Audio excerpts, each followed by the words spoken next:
دجال یا مسیح دجال مسلمانوں کے نزدیک اس شخص کا لقب ہے جو قیامت کی بڑی علامتوں میں سے ایک اور قرب قیامت یعنی آخری زمانہ میں ظاہر ہوگا۔ امام رازی لکھتے ہیں دجال پیدا ہو چکا ہے، ایک جزیرے میں قید کر کے رکھا گیا ہے، قیامت کے قریب ظاہر ہوگا۔ جیسا کہ صحیح مسلم میں فاطمہ بنت قیس کی روایت میں مذکور ہے اور حضرت تمیم داری رضی اللہ عنہ کے اسلام لانے کا سبب بھی یہی ہوا کہ انہوں نے ایک جزیرے میں دجال سے بات چیت کی اور پھر مدینہ آ کر اسلام قبول کیا۔ دجال کا ظہور کہاں سے ہوگا، اس بارے میں روایت اس طرح ہے۔ مسلم شریف اور بخاری کی روایت میں ہے کہ دجال جانب مشرق سے ظاہر ہوگا، اور مسلم شریف میں حضرت سلمان رضی اللہ عنہ کی روایت میں مزید یہ ہے کہ وہ حلہ نامی جگہ جو شام اور عراق کے درمیان ہے وہاں سے ظاہر ہوگا، اور ترمذی شریف کی ایک روایت میں ہے دجال خراسان جو جانب مشرق میں واقع وہاں سے ظاہر ہوگا۔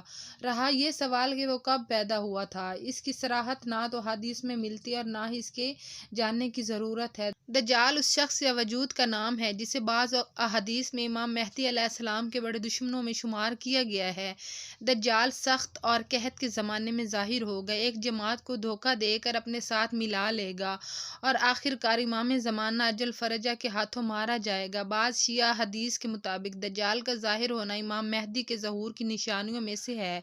دجال کے ظاہری خد و خال صرف اہل سنت راویوں سے نقل شدہ حدیث میں بیان ہوئے ہیں۔ بائیں آنکھ کا پیشانی کے درمیان ہونا، سحر اور جادوگری میں مہارت رکھنا وغیرہ اس کی علامات ذکر کی گئی ہیں۔ جی ہاں، دجال انسان ہی ہوگا۔ دجال قیامت کے قریب حضرت عیسیٰ علیہ السلام کے نزول سے کچھ پہلے آئے گا۔ دجال کا خروج اصفہان کے ایک مقام یہودیہ میں ہوگا اور وہ چند روز میں پوری دنیا کی سیر کر لے گا، البتہ مکہ مکرمہ، مدینہ منورہ، بیت المقدس میں نہیں داخل ہو سکے گا۔